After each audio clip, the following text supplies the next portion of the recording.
Hello everybody, this is Donnie with Pvgna.com. Thank you so much for tuning in today, and today's video is going to be on a topic that's a little bit more abstract than usual, but it's something that I think is very important to talk about and understand when playing Dota. And the thing that we want to talk about today is playing reactively versus thinking ahead or playing actively. And I think that this is a very important distinction to make, that there are two different styles of play. And I wanted to sort of make the case that playing actively is the better way to play the game. And while there are situations where you do want to play reactively, such as counter ganking, I think that taking an active approach, at least in the way that I'm describing, is the correct way to play Dota, and something that I see happening a lot in the higher MMR pubs and in the pro scene, but something that is severely lacking from, mid-tier pubs and low-tier games of Dota 2. That's the reason that I wanted to talk about it, really, is because it's something that I see high-skill players doing a lot, and something that I see mid to low-tier players not do very well. So let's get right into the meat of the video, and let's talk about why playing actively versus playing passively is such an important thing to do. Okay, so when I say playing actively, what I mean is that you are actively trying to progress the game. You are pushing the waves towards the enemy's buildings, and you are trying to hit buildings and take objectives, in addition to getting stronger and farming your item. And this is an important distinction to make, because I wanted to contrast that approach of, trying to take objectives versus the approach of just trying to collect gold and experience for yourself.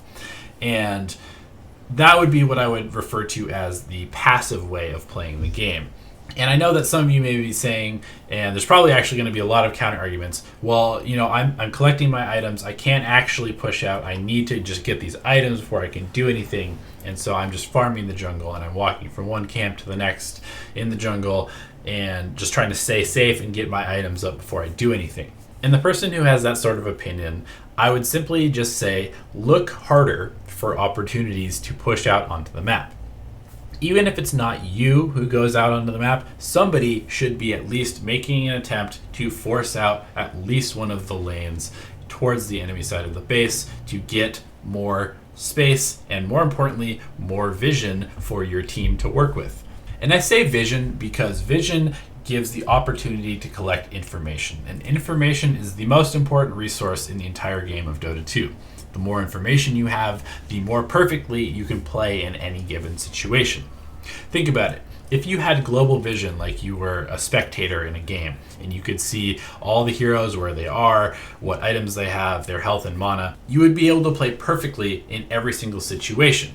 And the only reason a game would end is because one team is mechanically superior or simply has a better draft. It's the lack of information that gives Dota all of its complexity and all of the strategy, and allows you to make comebacks and smoke gank and make these cool strategic moves that can win you the game, because the enemy team doesn't have complete information of what you're doing. So when you do have vision, you have complete information. When you have wards and sentries, you have basically a miniature map hack. In this specific warded area of the map, you have the ability to see everything the enemy team is doing, to read all of their moves, to keep track of all of their heroes, and you can play much better in this situation than you would if you didn't have that vision. So let's talk about creeps for a second. Every single wave of creeps is essentially a moving ward. It gives you vision of the lane as it walks down the lane and meets the enemy creeps or dives on their tower. Having these creeps moving towards the enemy base is expanding your vision, expanding the information that you have, and that is why having the ability to push out waves is a very desirable attribute to have on your team of heroes. Every time you clear an enemy wave of creeps and your creeps go farther down the lane than they would have, you have essentially given your team slightly more information. You've given them a tiny, tiny little bit of an advantage that the enemy team no longer has, because their vision has contracted as yours has expanded with this wave of creeps. The other aspect of creeps that's really important to remember is that they disable backdoor protection and allow you to actually kill enemy structures and progress the game towards winning. And I know most of you probably know this, but Countless times have I seen in pubs and even in professional games, teams will take a fight deep in enemy territory, not aware that their creeps are still on the other side of the river behind them. And so they win a fight, they take the risk to win the fight in enemy territory, and then they don't actually gain anything from it because they don't have creeps close enough to the towers to then take them after the one fight. And that right there is the biggest reason why playing actively is so much better than playing passively, because you literally cannot win the game if you cannot hit buildings, and you cannot hit buildings if you are not actively pushing creeps onto the enemy side of the map and onto their buildings. One other aspect of playing actively that I wanted to talk about is that it's actually one of the best defensive strategies that you can employ. The infamous split push is probably the best defensive active playstyle that you can have, because you are constantly forcing in one of the lanes, the opposite lane that is being pressured by the opposing team, and it forces them to go back and defend that. Otherwise, they take an unfavorable trade where they allow one single hero uncontested to take their base while their 5 are trying to take an unfavorable fight uphill into your base against 4 defending heroes. And if they do send a couple of their heroes back to defend against your split push, you can immediately TP back to the fight at your base and take a very favorable fight with a big numbers advantage against the remaining heroes who are now caught sort of in transition between trying to defend their base and escape the fight as they were trying to push into your base. And it's all because you were actively attacking their side of the map and putting them in a situation where they had to make a choice between basically 2 terrible options. Either take an unfavorable building trade against you as you split push, or take an unfavorable fight as they try to retreat and defend their base at the same time. There are a few situations where a reactive playstyle is okay and actually preferred, but generally these situations of reacting or counter ganking are brought on and made possible by having an active push going. Let's take Axe for example. Axe is a hero who, once he has his Blink Dagger and Blade Mail, he's essentially supposed to just protect the other heroes on his team by sitting behind them and either allowing them to take objectives or push farther out onto the map and get more farm, because Axe is behind, out of vision, waiting to counter-initiate should the opposing team attack the hero that is pushing out. So as you can see in this example, even though Axe is playing pretty passively, he's sitting behind his heroes, he's not showing in lanes, he's not shoving the waves towards the enemy side of the map, his ability to play passively like this and react and counter gank is set up because there is an active push happening by one of the other heroes on his team. If the lane was not being pushed, then the enemy team knows exactly where Axe is. They have perfect information that Axe must be in the base with his team because all the lanes are pushed in, and therefore he's contained within this small area of the map and is not a threat to any of their heroes. There's really nothing more frustrating for a hero that's good at getting pickoffs than being stuck in their own base. And for that matter, there's really nothing more frustrating in Dota than not being able to leave your base.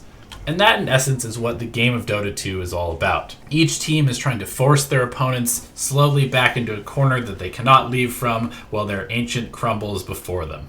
And playing actively is the way to get there, because when you play actively, you force your opponents to have to react to you. They have to make decisions based on what you're doing. They have to move based on where you're moving. So instead of doing what they want to do, they have to deal with what you are doing. When you play actively, you pressure them, you put them under stress, you make them have to communicate with each other, you make them have to coordinate with each other to deal with you. You get them to split up and be vulnerable and be scared to farm in their jungle or push out a lane because they might die. You keep them uncomfortable and keep them from being able to just kind of roll down a lane as 5 and steamroll their way to victory. And this applies to actively pushing your advantage as a team as well. If you find yourself in a position where your 5 heroes are much stronger than theirs, let's say you have an Aegis or simply way better team fight and all of your ultimates are up, now is the time to push that advantage. Now is the time to force them to react to your very strong push down their lanes. And if you do this against competent opponents, they will immediately start to try to split push you. And then you have to actively deal with their split pusher so that they can't force you into a spot where you have to make a bad trade. And so it becomes this big game of cat and mouse, where the stronger team is trying to push their advantage and end the game, while the weaker team is trying to pull the strong team apart, make them vulnerable, poke and prod, and find a weakness. And I know some of you may be saying, but wait, what if we have amazing high ground defense? Shouldn't we be sitting back on high ground and just waiting for the enemy team to make a mistake? And yes, if you have incredible high ground defense, you can kind of sit back passively and wait for the enemy team to make a mistake. But you can increase that chance of making a mistake if you are putting them under pressure of having to deal with their base possibly being taken while they are trying to contain you in your base. And sure, you might find yourself with an insane high ground defense with Keeper of the Light and Invoker and Sniper and Enigma or something like that, where it's just almost impossible for the enemy team to push your base, but you're still letting them control the entire map and control all of the resources and dictate how the game is going. And you're under pressure because if you mess up, you lose. Whereas if they dive too far and they get wiped, all of the waves are still at your base. You're going to have to spend a lot of time pushing those waves out and then running down the lanes to hit their buildings. So they are risking much less always if they are pushing your base and containing you within it. And finally, I'm not saying just blindly run down the lanes and feed a bunch of kills, then say space created, because you're not actually creating any space, you're just feeding. But you want to kind of poke your head outside of your base, get a little bit more vision, get a little bit more information, see if you can get any of the enemy heroes to show themselves. Unless they're balled up, ready to push high ground, there's a very good chance that they're pretty split up on the map, trying to take advantage of all the space that they have to farm. And that means they're vulnerable, and you can safely go for pickoffs if you have good vision. It doesn't really matter what role you're playing, what hero you're playing. If nobody else in your team is trying to actively push out the lanes, then you should just do it, because more information, more vision, and the ability to take buildings at some point in the future is something that you have to win the game. Like I said, you have to be smart about it. You have to watch the minimap. You have to look for opportunities to do it safely, because if you just get picked off, then your team is at a disadvantage. But practicing this skill in game will help you develop a better game sense. You'll be able to find more opportunities to pressure the enemy team. It will help you learn the limits of the heroes that you like to play and how far you can push out safely, what you can get out of the map under good and bad situations. And to those of you that are having some doubts and would much rather just sit in their base and kind of defend and turtle and wait for the enemy team to mess up, I would just say that playing this way is not bad, but it's limiting the way that you can win the game. It's relying on a specific scenario to happen, which may never come to pass. You're relying on the fact that the enemy team will mess up, and you are relying on the fact that you will have enough time to get your items.